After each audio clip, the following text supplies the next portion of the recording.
নামাজ পইরা কপালেতে পড়ছে কালো দাগ, মনে কি রেখেছো তুমি? নামাজ হবে না তো তোমার কোনো কালে দরকার, তাই তো বলো না যেন আমি বলি যেন। নামাজ পড়ো তুমি, ইমান রাখো ঠিক, বেবিচারি করে যতই পড়ো নামাজ হবে না তো তা তোমার কোনো কাজ। যদি তুমি রিগাল বিচার করো যে আমল আমল তোমার সাথে যাবে রে, মনের মধ্যে তুমি রেখেছো হারামি গিরি করে গেছো তুমি মোরে। যতই তুমি কপালেতে পালাও তোমার দাগ, হবে না তো সেই দিন নমাজের কোনো যেন দরকার। কারণ কি জানো নাকি, বেঈমানি করার জন্য তোমার আমল যাবে চলে। তাই তো তুমি সঠিক বিচার করে বলো যাবে। মাওলার কাছে বলতে আমি চাই, সঠিক বিচার যেন সবাই পায়। তোমায় মাওলা বলি, নামাজেতে ডাকি, তুমি ছাড়া তো নাই তো কেউ জেনি।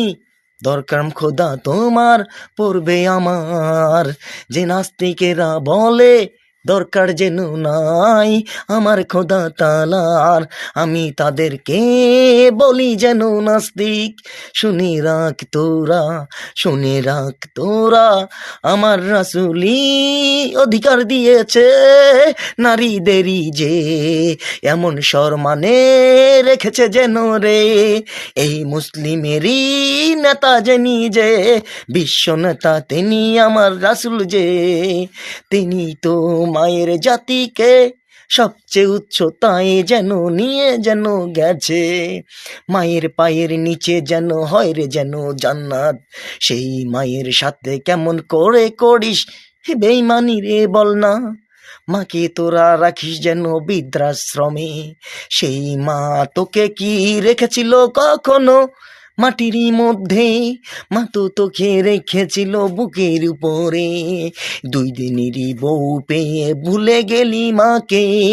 কি করলি তুই, কি করলি তুই, কপাল পুড়েছে তোর তুই, তা কি জানিস না কি তুই, তা কি জানিস না কি? যেই মাকে তুই রাখলি বৃদ্ধাশ্রমে জেনি, বললি কেমন করে আসবে তোর কপালে যেন শান্তি? অশান্তির আগুনে পড়ে যেন পড়বি তোরা। মাকে বলিস মা তোরা।